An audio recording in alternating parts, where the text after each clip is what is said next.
जय हिंद दोस्तों, आपका स्वागत है आपके अपने यूट्यूब चैनल तैयारी वाला पे। दोस्तों आज हम साइंस का पार्ट 4 लेकर आए हैं। इससे पहले पार्ट 3 तक मेरे चैनल पर वीडियो डाला गया है, वहां पर जाकर आप इस तीनों वीडियो को देख लीजिएगा। उसके बाद यह चौथा वीडियो देखिएगा। तो चलिए शुरू करते हैं आज का अपना पहला प्रश्न। तो पहला प्रश्न है दोस्तों, पूछा गया है कि बाबरी तथा जमुनापुरी किसकी प्रमुख नस्लें हैं। आपके सामने ऑप्शन है। ऑप्शन नंबर ए गाय, ऑप्शन नंबर बी भैंस, ऑप्शन नंबर सी बकरी और ऑप्शन नंबर डी इनमें से कोई नहीं। तो इसका सही आंसर हो जाएगा ऑप्शन नंबर सी बकरी। ऑप्शन नंबर सी इसका सही आंसर हो जाएगा बकरी। बकरी का प्रमुख नस्ल है कौन? बाबरी, बाबरी तथा जमुनापुरी, जमुनापुरी। और भी बकरी का प्रमुख नस्ल है दोस्तों, उसको हम एक ट्रिक के माध्यम से देख लेते हैं। देखते हैं ट्रिक क्या है। ट्रिक है अजब सी मार सोलो पर।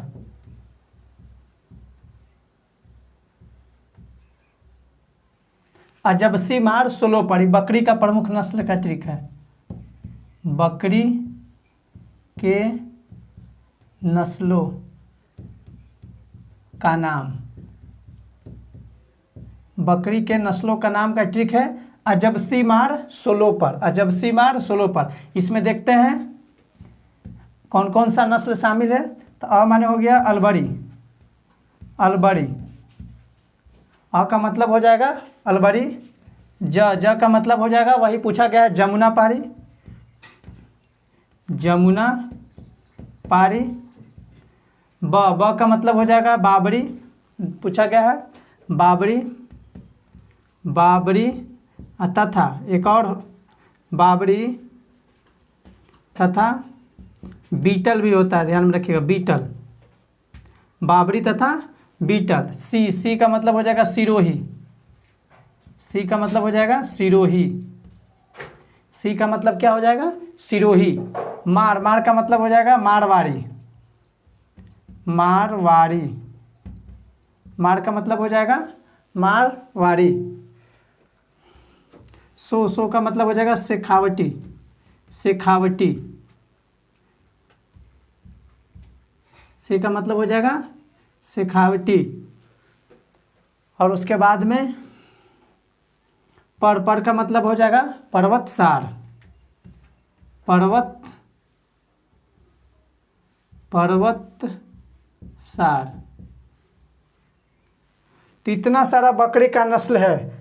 ट्रिक याद रखिएगा। ट्रिक क्या है? अजब सी मार सोलो पर, अजब सी मार सोलो पर। अगर ये ट्रिक याद रहेगा तो आप लोग को बकरी के जो भी प्रमुख नस्ल है उसका नाम आसानी से याद हो जाएगा। देखते हैं एक बार फिर से पढ़ देते हैं। अ का मतलब हो जाएगा अलबरी, ज का मतलब हो जाएगा जमुनापारी, ब का मतलब हो जाएगा बड़बड़ी, बाबरी या बीटल।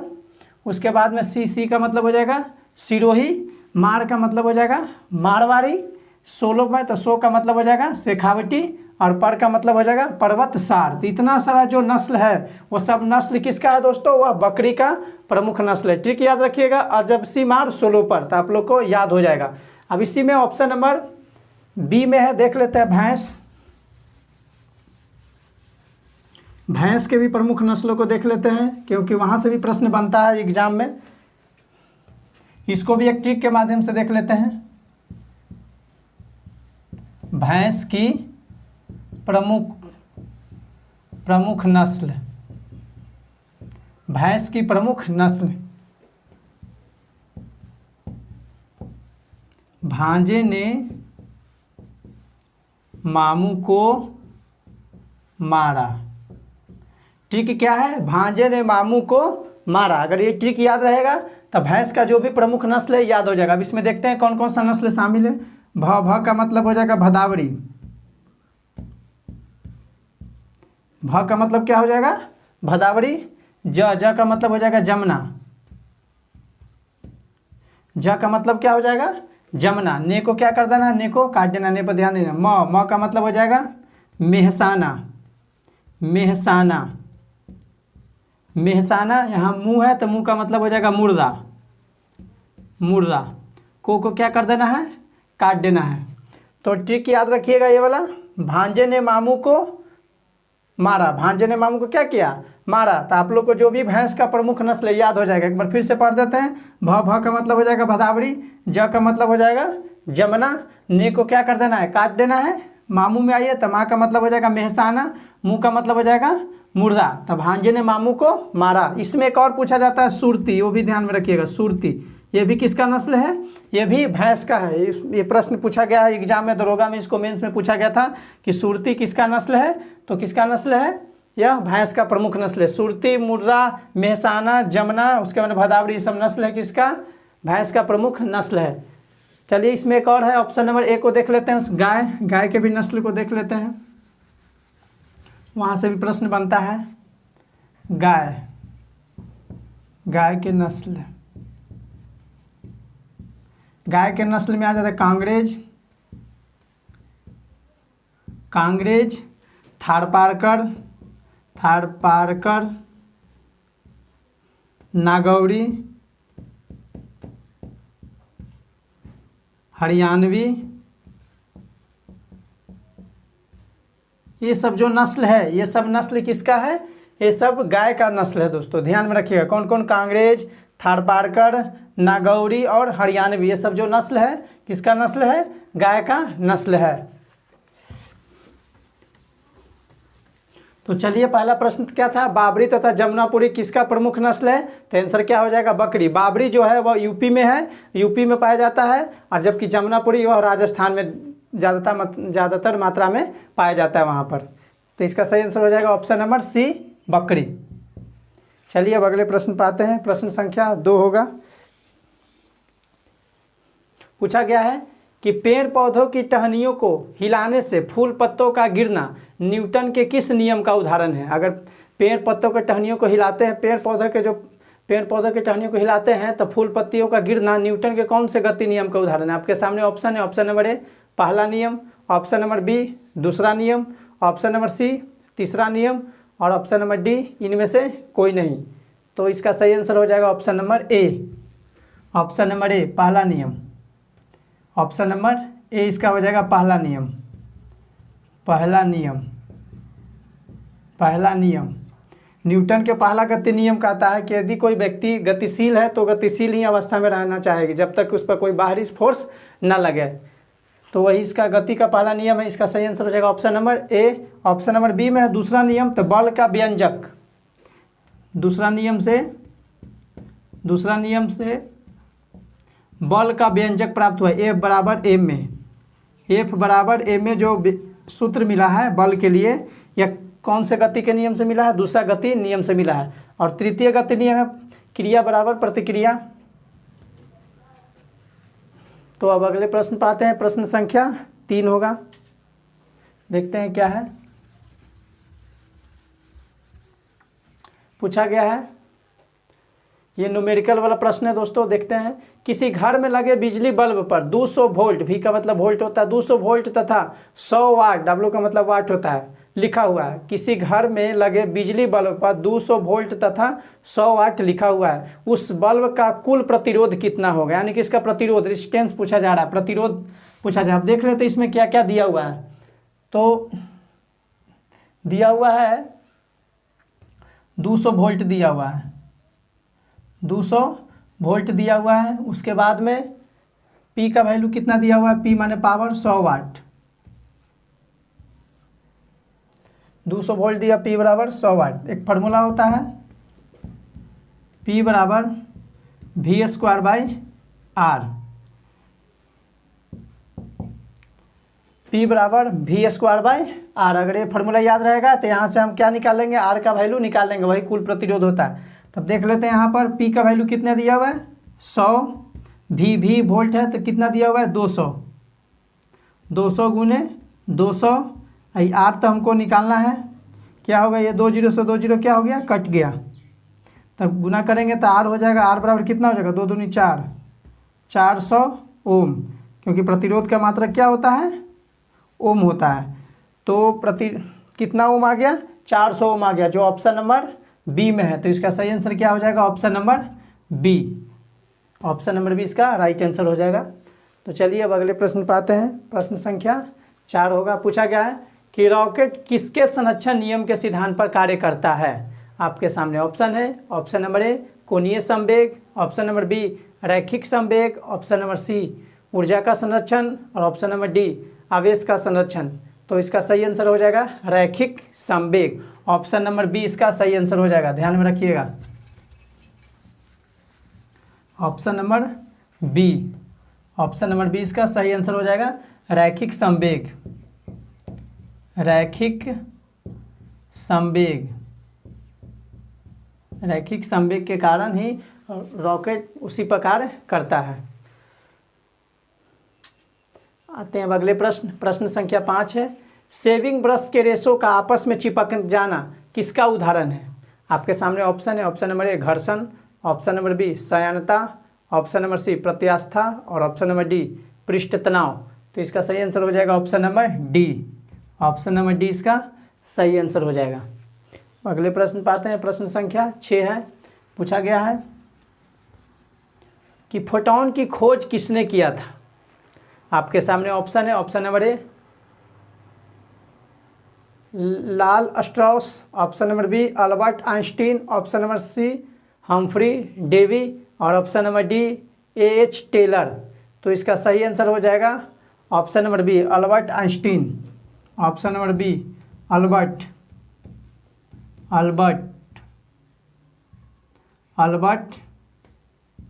आइंस्टीन। अल्बर्ट आइंस्टीन ने फोटॉन की खोज किया था। कब किया था? 1905 में। कब किए थे? 1905 में किए थे। फोटॉन में भार तथा द्रव्यमान, भार तथा द्रव्यमान बराबर 0, यानी कि फोटॉन का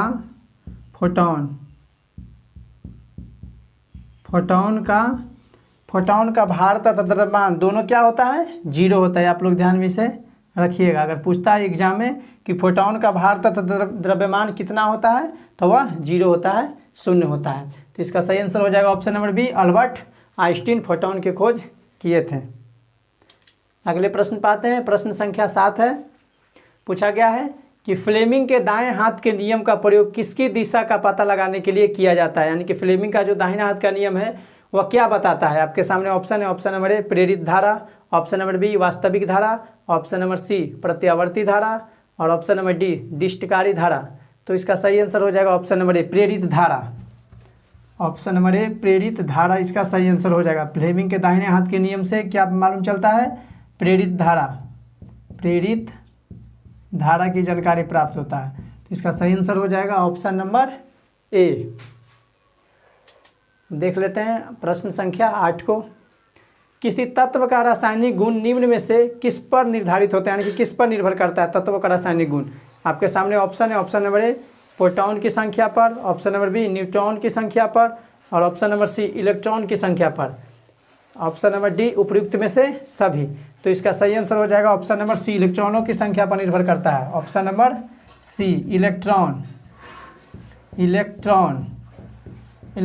की संख्या, इलेक्ट्रॉनों की संख्या पर किसी तत्व का रासायनिक गुण निर्भर करता है। इलेक्ट्रॉन जो होता है परमाणु के, यह परमाणु है, तब परमाणु के बातम कक्षा में चक्कर लगाते रहता है। कौन? इलेक्ट्रॉन जो होता है किसी भी परमाणु के जो बातम कक्षा होता है उसी पर क्या करते रहता है? यह चक्कर लगाते रहता है इलेक्ट्रॉन। जबकि इसी में आता है प्रोटॉन और न्यूट्रॉन, इसके नाभिक में रहता है। यहाँ पर आता है प्रोटॉन तथा न्यूट्रॉन। प्रोटॉन तथा न्यूट्रॉन कहाँ रहता है? ये दोनों नाभिक में रहता है। नाभिक, प्रोटॉन तथा न्यूट्रॉन कहाँ रहता है? नाभिक में। इलेक्ट्रॉन पर जो आवेश होता है, अगर एग्जाम में पूछता है कि इलेक्ट्रॉन पर कौन सा आवेश रहता है, तो ध्यान में रखिएगा इस पर ऋण आवेश है। ऋण आवेश होता है, यानी कि निगेटिव चार्ज होता है, माइनस। जबकि प्रोटॉन पर प से प्रोटॉन और प से पॉजिटिव होता है, तो यानी कि धनात्मक होता है। प्रोटॉन जो होता है वह धनात्मक होता है, धनात्मक प्लस चार्ज। जबकि न्यूट्रॉन न्यूट्रल है, इस पर कोई आवेश नहीं होता, आवेशहीन। न्यूट्रॉन पर कोई चार्ज नहीं होता है। न्यूट्रॉन कैसा होता है? आवेशहीन होता है, जबकि इलेक्ट्रॉन होता है वह ऋण आवेश होता है, जबकि प्रोटॉन होता है वह धनात्मक होता है जिस पर प्लस चार्ज होता है, न्यूट्रॉन पर कोई आवेश नहीं। इलेक्ट्रॉन कहाँ रहता है, तो किसी भी परमाणु के बातम कक्षा में चक्कर लगाते रहता है इलेक्ट्रॉन, जबकि प्रोटॉन तथा न्यूट्रॉन जो होता है वह परमाणु के नाभिक में होता है। तो यहाँ पर प्रश्न पूछा गया था कि किसी तत्व का रासायनिक गुण किस पर निर्भर करता है, तो वह निर्भर करता है इलेक्ट्रॉनों की संख्या पर किसी तत्व का रासायनिक गुण निर्भर करता है, जो ऑप्शन नंबर सी में है। ऑप्शन नंबर सी इसका सही आंसर हो जाएगा। अब अगले प्रश्न पर आते हैं, प्रश्न संख्या 9 है, देखते हैं क्या है।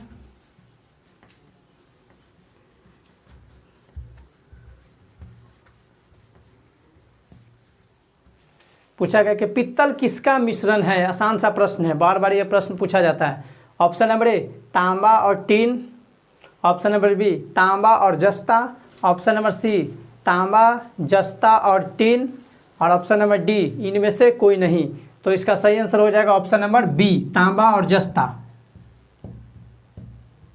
तांबा और जस्ता, तांबा और जस्ता। पित्तल जो होता है किसका मिश्रण होता है, तांबा और जस्ता का। पित्तल जो मिश्रण होता है तांबा और जस्ता का मिश्रण होता है।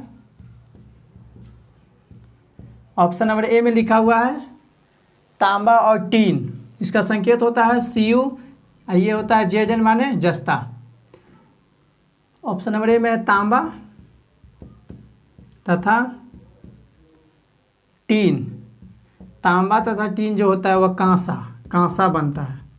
क्या बनता है, कांसा बनता है। तांबा का Cu, टीन का Sn।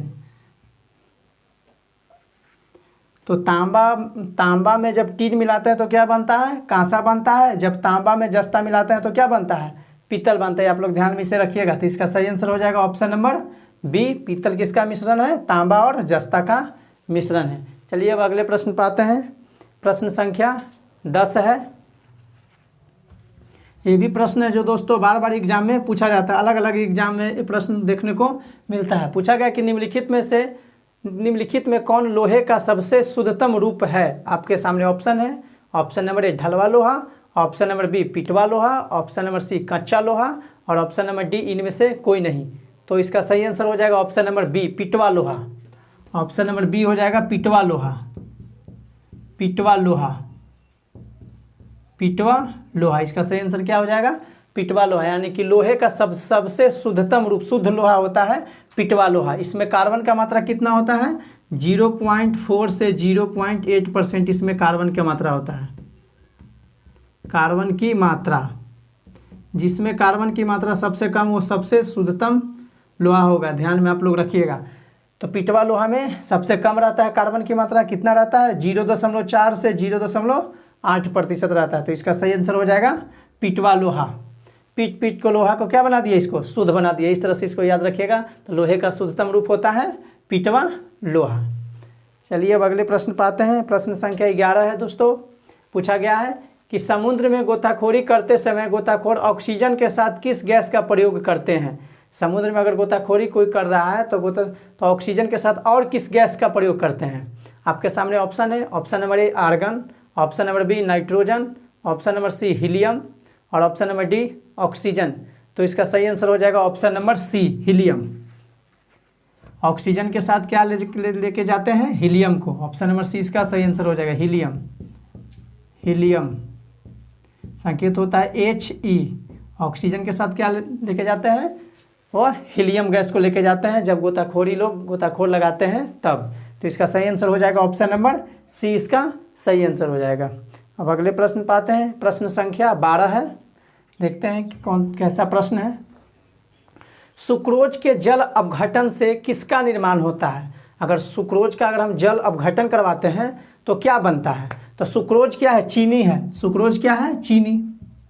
सुक्रोज क्या है, चीनी है। चीनी का सूत्र क्या होता है, C12H22O11। क्योंकि ये जो रासायनिक सूत्र है याद रखिएगा, ये रासायनिक सूत्र भी एग्जाम में पूछा जाता है। तो चीनी, सुक्रोज क्या है, चीनी है।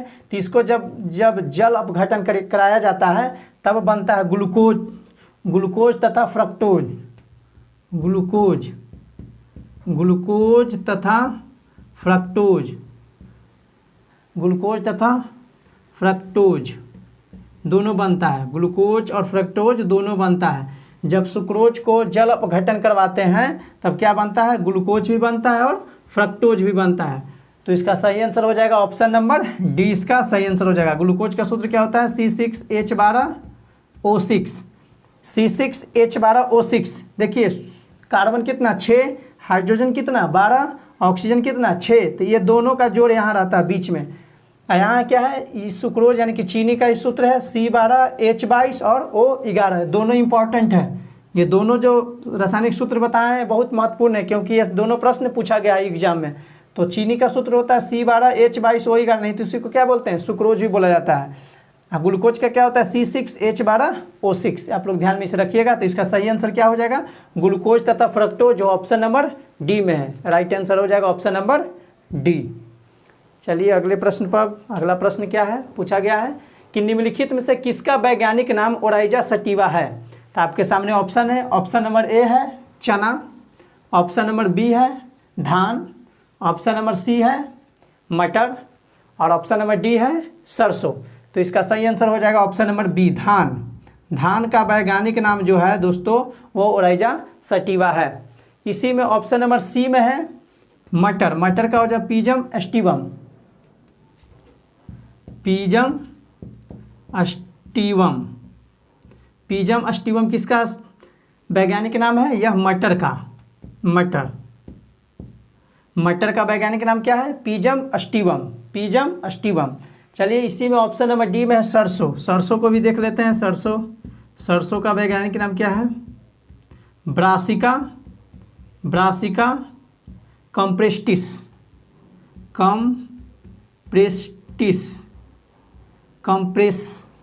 कंप्रेस्टिस होता है, कंप्रेस्टिस, ब्रासिका कंप्रेस्टिस।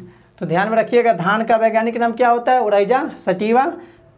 उसके बाद में मटर का वैज्ञानिक नाम क्या होता है, पीजम अस्टिवम, पीजम से टाइम पीजम अस्टिवम। सरसों का क्या होता है, ब्रासिका कंप्रेस्टिस। इस तरह से इसको याद रखिएगा, क्योंकि यहाँ से प्रश्न बनता ही बनता है। जो भी वैज्ञानिक नाम बताएं सब याद कर लीजिएगा आप लोग।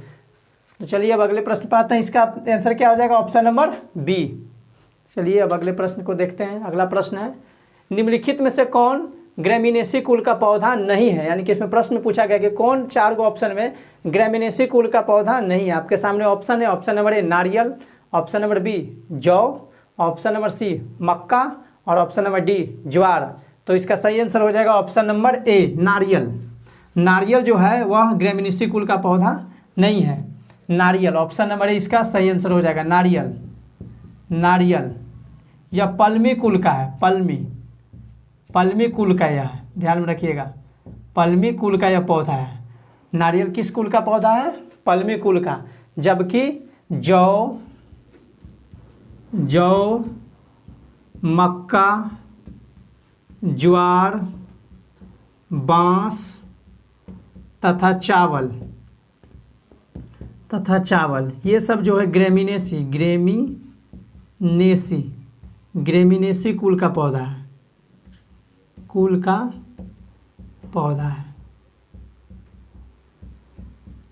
ध्यान में से रखिएगा। कौन कौन, जौ, मक्का, ज्वार, बांस तथा चावल किस कुल का पौधा है, यह ग्रेमिनेसी कुल का पौधा है। जबकि नारियल जो है वह पल्मी कुल का पौधा है। तो यहाँ पर पूछा गया था कि कौन ग्रेमिनेसी कुल का पौधा नहीं है, तब आंसर क्या हो जाएगा, ऑप्शन नंबर ए नारियल। अब अगले प्रश्न पे आते हैं। प्रश्न संख्या 15 होगा दोस्तों। देखते हैं क्या है प्रश्न। दोस्तों अगर वीडियो पसंद आ रहा होगा तो वीडियो को लाइक कर दीजिएगा, शेयर भी कर दीजिएगा। अगर चैनल पर नए होंगे तो चैनल को सब्सक्राइब भी कर दीजिएगा दोस्तों। चलिए देखते हैं। पूछा गया कि एमाइलेज एंजाइम का स्राव किसके द्वारा होता है। आपके सामने ऑप्शन है, ऑप्शन नंबर ए अग्न्याशय, ऑप्शन नंबर बी जठर रस, ऑप्शन नंबर सी अमाशय और ऑप्शन नंबर डी उपयुक्त में से कोई नहीं। तो इसका सही आंसर हो जाएगा ऑप्शन नंबर ए अग्न्याशय। अग्न्याशय के द्वारा एमाइलेज,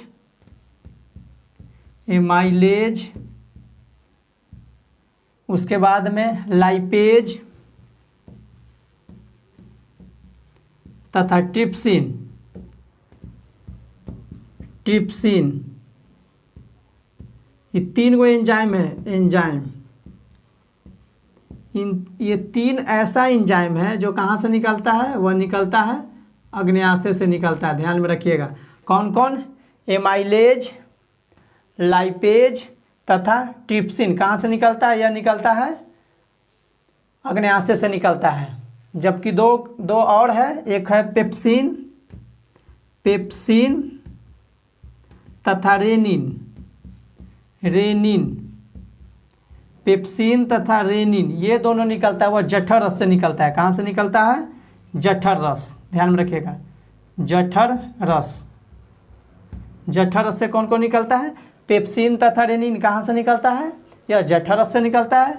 जबकि अग्न्याशय से कौन कौन निकलता है, एमाइलेज, लाइपेज तथा ट्रिप्सिन, लेट, LAT, याद रखिएगा तो याद हो जाएगा। चलिए अब अगले प्रश्न पाते हैं। प्रश्न संख्या 16 होगा। पूछा गया है कि वृक्क के बाहरी तथा भीतरी भाग को क्रमशः क्या कहते हैं। आपके सामने ऑप्शन है। ऑप्शन नंबर ए कॉर्टेक्स एवं medulla, option number B medulla एवं cortex, option number C nephron एवं कॉर्टेक्स, और ऑप्शन नंबर डी इनमें से कोई नहीं। तो इसका सही आंसर हो जाएगा ऑप्शन नंबर ए। वृक्क के बाहरी भाग को कॉर्टेक्स बोलते हैं, कॉर्टेक्स, कॉर्टेक्स। वृक्क के यह क्या है, बाहरी भाग है। वृक्क के बाहरी भाग को क्या बोलते हैं, कॉर्टेक्स, यह बाहरी भाग है। बाहरी भाग किसका है, वृक्क का, वृक्क का, किडनी का। वृक्क का बाहरी भाग को क्या बोलते हैं, कॉर्टेक्स बोलते हैं। जबकि अंदर वाले भाग यानी कि भीतरी भाग, भीतरी भाग को मेडुला, मेडुला, भीतरी भाग को मेडुला कहते हैं। ध्यान में रखिएगा भीतरी भाग को क्या बोला जाता है, मेडुला, जबकि बाहरी भाग को क्या बोलते हैं, कॉर्टेक्स बोलते हैं। वृक्क के बाहरी भाग को कॉर्टेक्स बोलते हैं, जबकि वृक्क के भीतरी भाग को यानी अंदर वाले भाग को मेडुला कहा जाता है। इसमें एक और है नेफ्रॉन, नेफ्रॉन, नेफ्रॉन जो है यह वृक्क का कार्यात्मक, कार्यात्मक इकाई है। वृक्क का कार्यात्मक इकाई है। कौन है, नेफ्रॉन। नेफ्रॉन जो है वह वृक्क का क्या है, कार्यात्मक इकाई है। तो यहाँ से हम क्या देखें कि वृक्क का अगर बाहरी भाग पूछेगा तब आंसर क्या लगाना है, कॉर्टेक्स। अगर वृक्क का भीतरी भाग पूछता है तब आंसर क्या लगाना है, मेडुला। अगर पूछता है कि नेफ्रॉन क्या है तो वृक्क का कार्यात्मक इकाई क्या है, तो वह नेफ्रॉन है। यहाँ से ये सब मुख्य पॉइंट देखें, यहाँ से प्रश्न बनता ही बनता है। सब पॉइंट को आप लोग याद कर लीजिएगा। तो इसका सही आंसर क्या हो जाएगा, ऑप्शन नंबर ए इसका सही आंसर हो जाएगा। कॉर्टेक्स तथा मेडुला, बाहरी और भीतरी दोनों पूछा जा रहा था इस प्रश्न में, तो आंसर हो जाएगा कॉर्टेक्स भी हो जाएगा और मेडुला भी हो जाएगा। चलिए अब अगले प्रश्न पाते हैं। प्रश्न संख्या 17 है।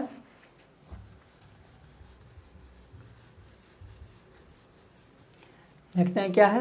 ये विटामिन का रासायनिक नाम वाला प्रश्न है दोस्तों। पूछा गया है कि किस विटामिन का रासायनिक नाम टेकोफेरॉल है। आसान सा प्रश्न है। आपके सामने ऑप्शन है। Option number A vitamin C, option number B vitamin B, option number C vitamin E और ऑप्शन नंबर डी विटामिन के। तो इसका सही आंसर हो जाएगा vitamin E. Option number C हो जाएगा विटामिन ई। विटामिन ई का रासायनिक नाम क्या है, टेकोफेरॉल, टेकोफेरॉल। ध्यान में रखिएगा विटामिन ई का रासायनिक नाम क्या है, टेकोफेरॉल। ऑप्शन नंबर ए में है विटामिन सी। विटामिन सी का एस्कॉर्बिक एसिड, एस्कॉर्बिक अम्ल, इस रासायनिक नाम क्या है विटामिन सी का, एस्कॉर्बिक अम्ल। ऑप्शन नंबर बी में है विटामिन बी। विटामिन बी का रासायनिक नाम है थायमीन। ध्यान में आप लोग रखिएगा क्योंकि यहाँ से भी प्रश्न पूछा जाता है। तो विटामिन बी का रासायनिक नाम क्या है, थायमीन। ऑप्शन नंबर डी को देखते हैं, विटामिन के पूछा गया है। तो विटामिन के का रासायनिक नाम क्या है, फिलोक्विनोन।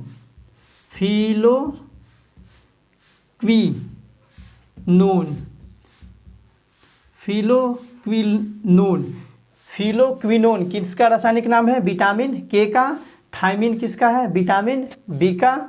एस्कॉर्बिक अम्ल किसका है? विटामिन सी का। जबकि विटामिन ई का क्या है? टेकोफेरॉल होता है। ये आप लोग ध्यान में इसे रखिएगा। जबकि विटामिन डी का पूछेगा तो कैल्सीफेरॉल, ये भी आप लोग ध्यान में रखिएगा। अगर विटामिन डी पूछा जाता है तो विटामिन डी का क्या नाम है? कैल्सीफेरॉल।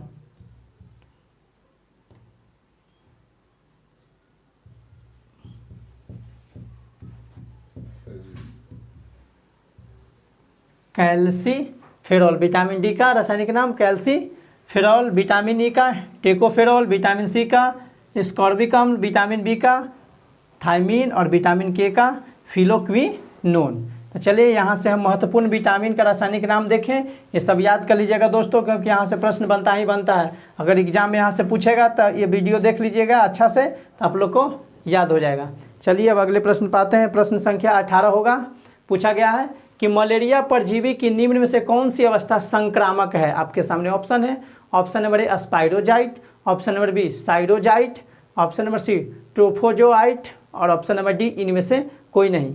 तो इसका सही आंसर हो जाएगा ऑप्शन नंबर ए स्पाइरोजाइट। स्पाइरोजाइट जो है वह मलेरिया परजीवी का संक्रामक अवस्था है। मलेरिया जो है वह प्रोटोजोआ से होने वाला रोग है, परजीवी से होने वाला रोग है। तो इसका सही आंसर हो जाएगा ऑप्शन नंबर ए स्पाइरोजाइट।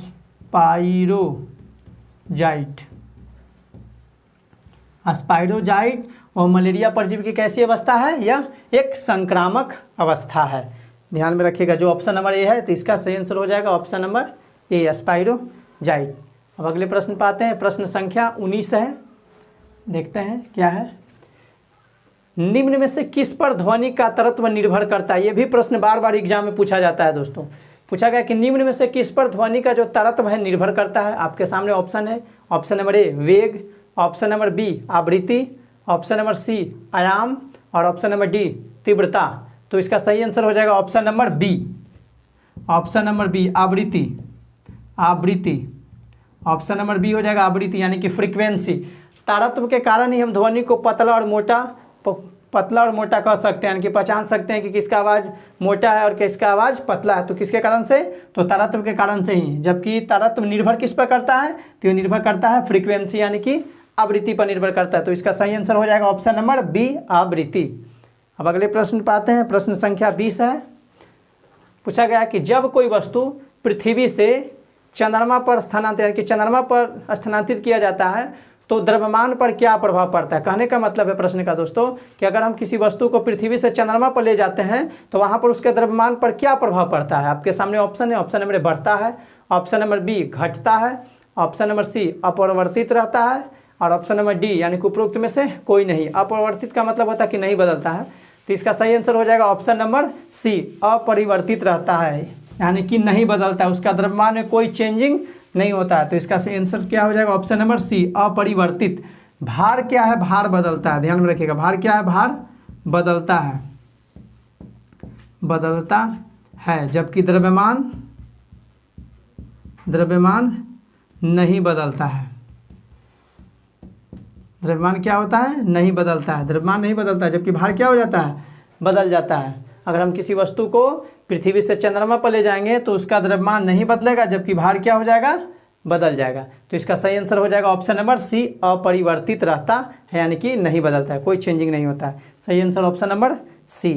अब अगले प्रश्न पाते हैं। प्रश्न संख्या 21 है। ये भी आसान सा प्रश्न है। सूर्य के चारों ओर घूमने वाले पृथ्वी के लिए कौन सा बल जिम्मेवार है? आपके सामने ऑप्शन है। ऑप्शन नंबर ए चुंबकीय बल, ऑप्शन नंबर बी गुरुत्वाकर्षण बल, ऑप्शन नंबर सी अनुदैर्ध्य बल और ऑप्शन नंबर डी नाभिकीय बल। तो इसका सही आंसर हो जाएगा ऑप्शन नंबर बी गुरुत्वाकर्षण बल। ऑप्शन नंबर बी हो जाएगा इसका सही आंसर। ऑप्शन नंबर बी गुरुत्वाकर्षण बल। इसी गुरुत्वाकर्षण बल के बारे में न्यूटन ने बताया था। तो गुरुत्वाकर्षण बल, ठीक है, इसका सही आंसर हो जाएगा ऑप्शन नंबर बी। अगले प्रश्न पाते हैं। प्रश्न संख्या 22 है। पूछा गया कि रात के समय आवासीय क्षेत्र में शोर का अनुमानित स्वर कितना होना चाहिए? आपके सामने ऑप्शन है। Option number A 45 dB, dB का मतलब हो जाएगा decibel. Option number B 60 dB, option number C 75 dB और ऑप्शन नंबर डी 90 dB। तो तो इसका सही आंसर हो जाएगा option number A 45 decibel. Option number A 45 decimal यानी कि 45 डेसिबल। तो इसका सही आंसर क्या हो जाएगा? ऑप्शन नंबर ए इसका सही आंसर हो जाएगा। अब अगले प्रश्न पर आते हैं। प्रश्न संख्या 23 होगा। पूछा गया है कि निम्नलिखित में से किसका तरंग दैर्ध्य सबसे कम होता है? आपके सामने ऑप्शन है। ऑप्शन नंबर ए एक्सरे किरण, ऑप्शन नंबर बी अल्फा किरणें, ऑप्शन नंबर सी बीटा किरणें और ऑप्शन नंबर डी गामा किरणें। तो इसका सही आंसर हो जाएगा ऑप्शन नंबर डी गामा किरणें। गामा किरणें का जो तरंग दैर्ध्य होता है, वेवलेंथ होता है, वह सबसे कम होता है। ऑप्शन नंबर डी इसका सही आंसर हो जाएगा गामा किरणें। गामा किरणें इसका तरंग दैर्ध्य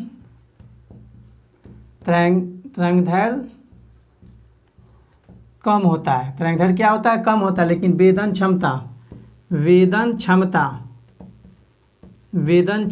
अधिक होता है। वेदन क्षमता क्या होता है? अधिक। इसका तरंग दैर्ध्य कितना होता है? तो 10 के पावर -10 से 10 के पावर -17, 10 के पावर -10 से 10 के पावर -17 तक का तरंग दैर्ध्य किसका होता है? गामा किरणें का होता है। और इसका वेदन क्षमता, सबसे ज़्यादा वेदन क्षमता, यहाँ से प्रश्न पूछा जाता है कि कौन सा किरणें का सबसे ज़्यादा वेदन क्षमता होता है, तब आंसर क्या लगाना है? गामा किरणें। और सबसे कम इसका तरंग दैर्ध्य होता है, यानी कि वेवलेंथ इसका सबसे कम होता है। तो इसका सही आंसर हो जाएगा ऑप्शन नंबर डी। तो इसका ऑप्शन क्या हो जाएगा? डी इसका सही आंसर हो जाएगा, गामा किरणें। अब अगले प्रश्न पर आते हैं। प्रश्न संख्या 24 है। ये भी एक न्यूमेरिकल है।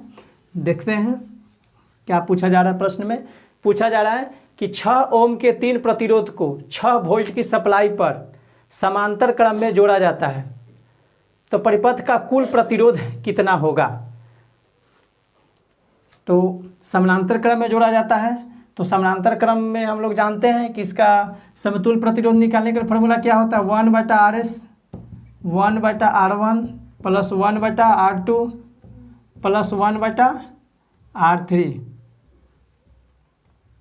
1/R3, ये हमको निकालना है। और बोल रहा है कि 6 ओम के 3 गो प्रतिरोध है, सबका प्रतिरोध कितना है? 6 ओम का है। तो पहला हो जाएगा 1/6, दूसरा हो जाएगा 1/6, ये भी हो जाएगा 1/6। इसको सॉल्व करना है।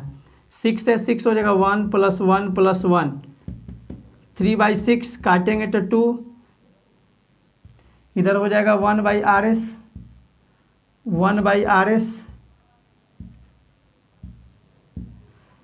यहाँ भी 1/RS, कितना हो गया? 1/2। हमको इसका वैल्यू निकालें, RS का, वही समतुल्य प्रतिरोध। तो RS बराबर कितना हो जाएगा? प्लस देते हैं 2, तो 2 ओम हो जाएगा इसका आंसर, जो ऑप्शन नंबर ए में है। कितना इसका समतुल्य प्रतिरोध, कुल प्रतिरोध कितना हो जाएगा इसमें जाएगा? तो 2 ओम का होगा। इसका सही आंसर हो जाएगा 2 ओम। ओम जो होता है प्रतिरोध का क्या होता है? मात्रक होता है, ये भी आप लोग ध्यान में रखिएगा। तो इसका सही आंसर हो जाएगा 24 का आंसर ऑप्शन नंबर ए सही आंसर हो जाएगा 2 ओम। इस तरह से इसको बनाना है, देख लीजिए। समांतर क्रम के लिए अगर निकालना रहेगा समतुल्य प्रतिरोध, तो इसका ये फार्मूला है। अगर ये फार्मूला याद रहेगा तो आसानी से निकल जाएगा। 1/RS बराबर 1/R1 plus 1/R2 plus 1/R3 value रख दिए, क्योंकि यहाँ पर 6 ओम का 3 गो प्रतिरोध है, सबका वैल्यू समान है। इसको सॉल्व किए तो आंसर क्या आया? 2 ओम आया। चलिए आज का लास्ट प्रश्न है, 25वां प्रश्न को देखते हैं। पूछा गया है कि शराब का pH मान निम्न में से कितना होता है? pH मान से ही हम लोग जानते हैं कि कौन अम्ल है, कौन क्षार है और कौन उदासीन है। तो यहाँ पर पूछा गया कि शराब का pH मान कितना होता है। आपके सामने ऑप्शन है। Option number A 2.2, option number B 2.4, option number C 2.8 और ऑप्शन नंबर डी 6.4। तो इसका सही आंसर हो जाएगा ऑप्शन नंबर सी 2.8 होता है। शराब का जो pH मान होता है वह 2.8 होता है, जो ऑप्शन नंबर सी में लिखा हुआ है। Option number C 2.8। देख लेते हैं नींबू, सिरका, शराब। नींबू, सिरका, शराब, इस तरह से याद रखेगा। 2.2, 2.4 और 2.8, सब दुगुना 2.2, 2.4, 2.8। नींबू, सिरका, शराब, नींबू, सिरका, शराब, 2.2, 2.4, 2.8। नींबू, सिरका, शराब, इस तरह से इसको याद रखिएगा। याद हो जाएगा एक लाइन से। नींबू, सिरका, शराब 2.2, 2.4 और 2.8। इसमें एक और है ऑप्शन नंबर डी में जो लिखा गया है 6.4 वह दूध का होता है। 6.4 किसका पीएच मान होता है? यह दूध का पीएच मान होता है 6.4। और इसी में एक और बढ़ा देते हैं 7.4 कर देते हैं, तो यह किसका होता है? खून का होता है, ब्लड का, रक्त का। रक्त का पीएच मान कितना होता है? 7.4। जबकि दूध का कितना होता है? 6.4। और रक्त का कितना होता है? 7.4। जबकि नींबू, सिरका, शराब, नींबू का 2.2, जो ऑप्शन नंबर ए में है 2.2, वह नींबू का पीएच मान होगा। जबकि 2.4 ऑप्शन नंबर बी में है, वह सिरका का होगा। उसके बाद में शराब का तो प्रश्न में पूछा गया था 2.8, जो ऑप्शन नंबर सी में है। और उसके बाद में ऑप्शन नंबर डी में जो था 6.4, वह किसका है? यह दूध का है। जबकि इससे एक ज़्यादा होता है 7.4, जो होता है वह किसका होता है? वह खून का होता है। चलिए यहाँ पर हम लोग पीएच मान देखें।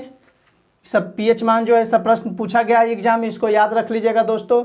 तब यहाँ से अगर जो भी प्रश्न बनेगा तो आप लोग उसको सॉल्व करके आइएगा।